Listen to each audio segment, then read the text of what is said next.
এই ছাত্র দলে যারা এখানে আছে পিছনে বুঝতে পারছো না, তোমরা সবাই এখান থেকে সরে দাও, এখান থেকে সব সরে দাও, এখান থেকে সব সরে দাও। আমাদের মিটিং এর কাজে তোমরা বিঘ্ন সৃষ্টি করছো, এটা কিন্তু ঠিক না। তোমরা সাইড দিয়ে সরে দাও, সাইড দিয়ে সরে দাও। আমাদের এখানে বিশেষ অতিথি হিসাবে উপস্থিত আছেন কুষ্টিয়া জেলা বিএনপির, আজকে আমাদের এখানে উদ্বোধক হিসাবে উপস্থিত আছেন কুষ্টিয়া জেলা বিএনপির সংগ্রামী আহ্বায়ক জনাব কুতুবউদ্দিন আহমদ, জনাব কুতুবউদ্দিন আহমদ, আহ্বায়ক কুষ্টিয়া জেলা বিএনপি।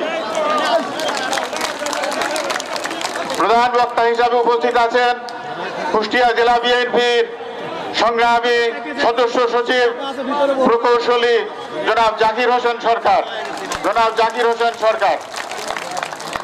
বিশেষ অতিথি হিসাবে উপস্থিত আছেন